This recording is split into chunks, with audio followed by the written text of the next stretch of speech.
Welcome to ஜிஜிஸ் டேபுக். இன்றைக்கி நம்ம ஆரோக்கியமான வெள்ளை சோளத்தில் இடியாப்பம் இன்ஸ்டண்ட்டாக எப்படி செய்யலான்னு தாங்க பார்க்க போகிறோம்.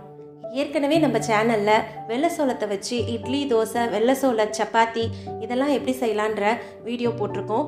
இதோட லிங்கையும் டிஸ்கிரிப்ஷன் பாக்ஸ்லையும் எண்டு ஸ்க்ரீன்லேயும் கொடுக்குறேன். கண்டிப்பாக நீங்கள் செக் பண்ணுங்கள்.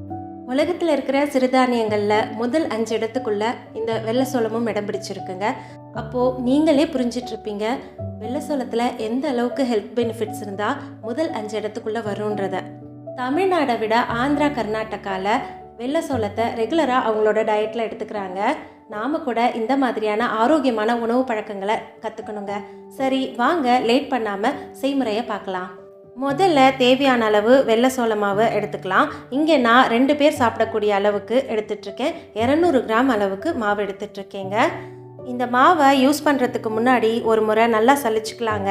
கண்டிப்பாக இதில் கொஞ்சம் திப்பிகள் இருக்கும். அது நமக்கு இடியாப்பம் பிழையும் போது சிரமமாக இருக்கும். அதனால் இதை சலித்து தனியாக எடுத்துக்கலாம். சலித்த இந்த மாவை வர வாணலியில் ஒரு 10 நிமிஷம் லோ ஃப்ளேமில் வச்சு வறுத்துக்கலாங்க. கண்டிப்பாக 10 நிமிஷம் டைம் எடுக்கும். அதே மாதிரி லோ ஃப்ளேமில் தான் இருக்கணும். நல்ல வாசனை வர வரைக்கும் இதை வறுக்கணுங்க.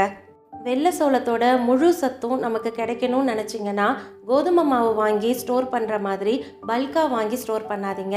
கம்மியாக வாங்கிக்கிட்டு அப்பப்போ உங்களுக்கு தேவையான அளவு வாங்கி பயன்படுத்துங்க.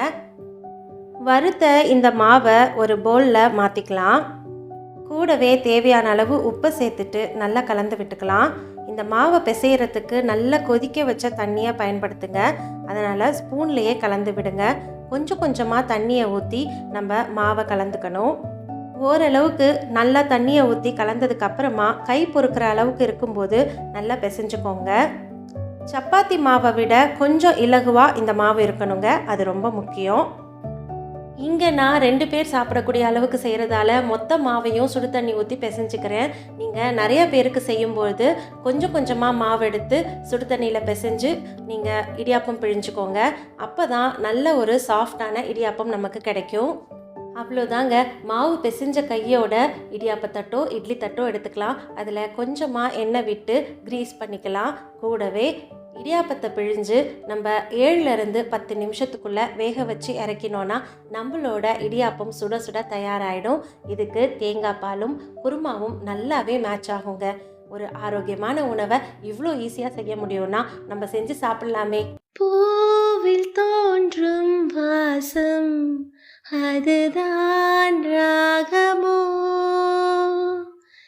இளம் பூவை நெஞ்சில் தோன்றும் அதுதான் தாளமோ, மனதின் ஆசைகள் மலரின் கோலங்கள்,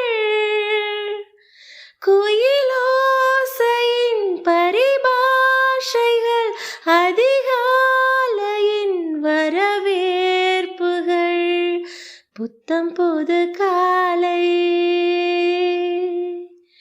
பொன்னிற வேலை என் வாழ்விலே தினந்தோறும் தோன்றும் சுகராகம் கேட்கும் என்னாலும் ஆனந்தம்.